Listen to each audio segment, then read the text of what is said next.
I've never been one much for superstition. I like to think of myself as a very rational person. In fact, I take pride in that mindset. I'm the sort of person who doesn't really put much stock in things that they haven't seen or experienced. At least not firsthand. I don't believe in ghosts. I don't believe in demons, supernatural creatures, or anything of that sort, really. The concept of faith or belief in some sort of God is much the same. That's why I don't bother praying. I've accepted the fact that there's no such thing as miracles. There's nothing out there in the world that can save me, not from whatever this is. Let me start from the beginning. It was maybe about a week ago now.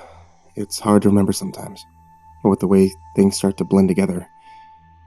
I was going through my junk mail this morning, tearing open each and every envelope, examining the contents, and shredding anything that looked like it had any sort of personal information on it. Probably a bit excessive going that far for junk mail, but I've always been paranoid about that sort of thing. Looking back now, I'm not sure if I regret being that paranoid, or if I wish I'd been more paranoid in a different way. Not like it matters much at this point, anyway. The envelope it came in wasn't anything particularly remarkable. It's pretty much your typical credit card-related junk mail. You know the type. Company logo plastered tastefully all over it. Address carefully printed behind a plastic window. The usual stuff. It was even from a familiar company. There was nothing outwardly wrong about it, and to indicate that it wasn't just another piece of dull junk mail.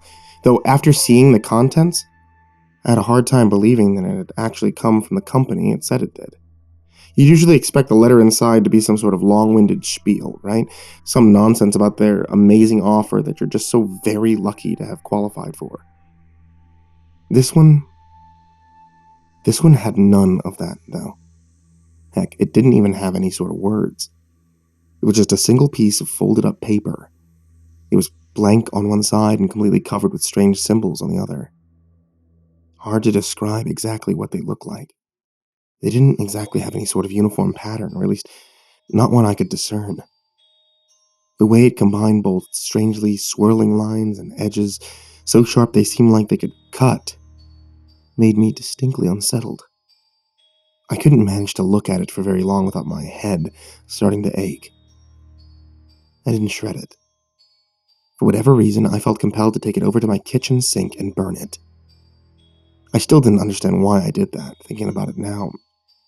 Maybe seeing that paper triggered something instinctual in the back of my mind, something in my subconscious that told me that there was something incredibly wrong about those symbols. They were like dark clouds on the horizon. Perhaps if I were able to be rid of them, the storm may not end up actually coming.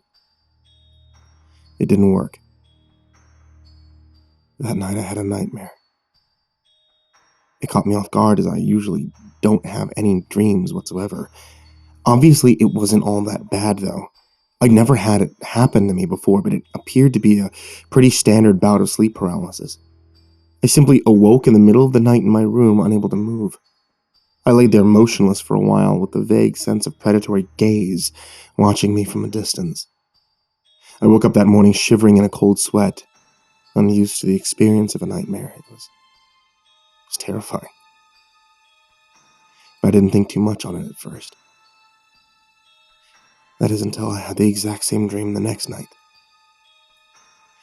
Only this time I wasn't alone in my room. As I laid there paralyzed and fearful, I became aware of a presence. It was this great, looming figure that seemed to hover directly over me. It was so massive and imposing that it didn't seem possible for it to be contained within the confines of my bedroom, yet there it was all the same. The predatory gaze was now clearly coming from this figure. It was so focused and intense. It felt like it might pierce right through me. It was less like being stared at, more like the barrel of a rifle was being shoved down my throat. I nearly choked on my fear. The worst part of it, though, was that it seemed to be getting closer.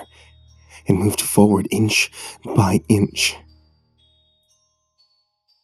Still not quite visible, but growing ever closer in moments that sounded like the creaking of rotten wood.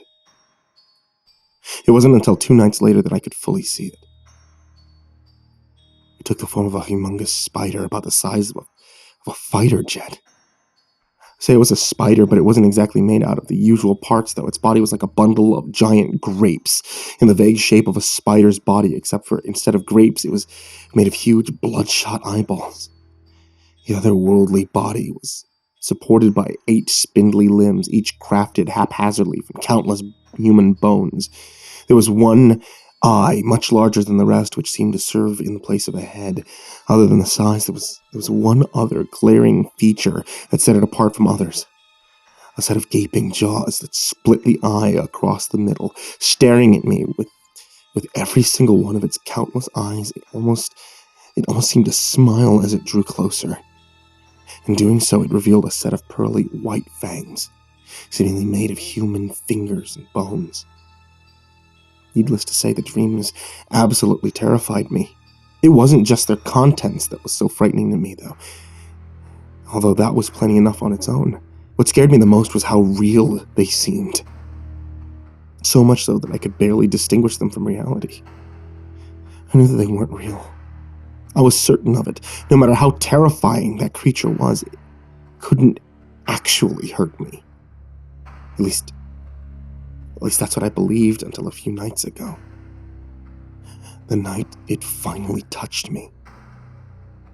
At this point, its head seemed to loom just a few feet above my own, so close that the ends of its limbs weren't even visible anymore. From the moment I entered the dream that night, I could somehow tell things were different. I could sense a sort of tension in the air, like an audience watched with bated breath. The spider's eyes stared at me, and as always, it was somehow different in a way I couldn't quite describe. The surface of an eyeball could hardly make very many expressions, so I couldn't easily discern the thing's mood. I knew it well enough, though. After countless nights of unwillingly locking eyes, I knew that it was far from normal. It was then that the creature shifted. I couldn't quite tell what was happening at first until I finally saw one of its bony limbs reaching in from the side. I was surprised to find that at the end of this particular limb wasn't a claw like it had imagined, but a normal-sized human hand, with bones of a human hand at least. It reached down to my side, it took tight hold of my wrist, and it started to pull it upwards. I tried to resist, of course, but I knew it would be futile. I was just as incapable of movement as I had been every other night. My muscles refused to cooperate with me. It pulled my hand closer to its head. The main eye followed it as it went. Gently, almost lovingly, the creature forced me to stroke it. I told myself over and over and over again it wasn't real. However, I couldn't deny the slimy sensation on my hand. It may not have been real, but it certainly felt real. The gaze of the main eye turned back to me, and somehow, in that moment, I knew it was enjoying this, relishing in every moment of my drawn-out disgust and fear. I could see, carried in the wide grin that split its head in two, pleasure, almost pure ecstasy derived from my torment, and then it bit down hard on my index finger, again and again and again and again, and I woke up screaming. The pain still shooting up my arm, stabbing my brain with needles of anguish. If you could imagine what it might have felt like to attempt to cut off one of your fingers with a pair of very dull scissors, you have a pretty good idea of what that experience is like. Hyperventilating, I repeated to myself over and over in my head that mantra that brought me so much comfort over the past few nights. It isn't real. It's just a bad dream. It isn't real. It's just a bad dream. It isn't real. It's just a bad dream. And I almost convinced myself to believe it too. That is until I looked down at my hand and saw the ragged, bloody stump where my finger used to be. It's been a few nights since then. I've managed to keep from falling asleep again for now, but I know that can only last for so much longer. Even now, as I type this, I can feel my mind growing sluggish as I begin to nod off. It's only a matter of time now. I'm scared.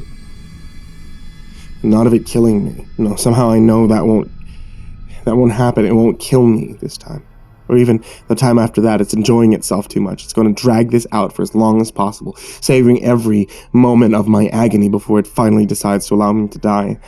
I'm not going to give it the satisfaction, though, in truth, considering the alternative. The gun I have sitting on the desk next to my computer definitely seems like the better option. I mean, I am a very rational person, after all.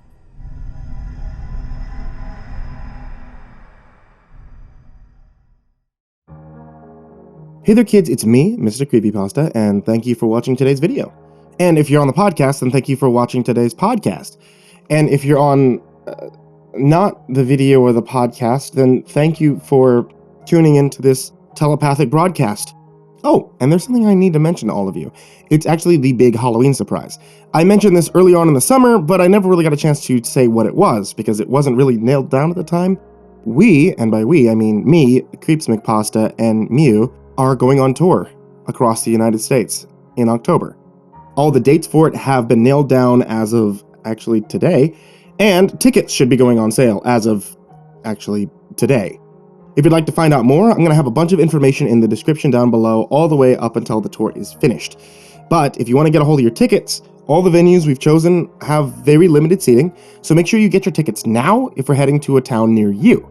And one of the most exciting things about this is that I've been able to work with Mew across the United States doing conventions over the past couple of years. But this is the first time I think that CreepyPasta is coming to the US, and it's especially the first time I'm going to be able to work with him live on stage.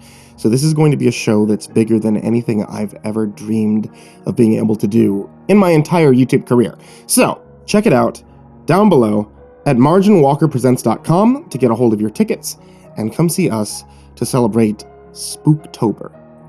Especially, I want to give a big thank you to my Patreon supporters.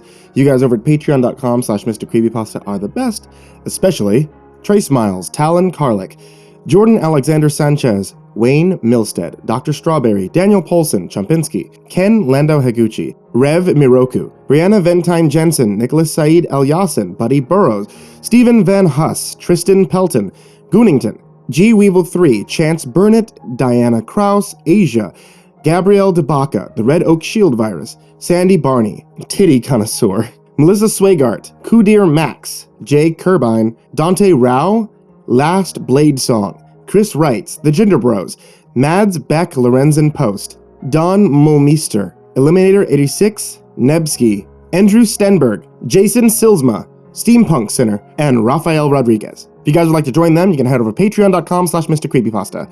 And that's it for tonight. Sweet dreams, everyone.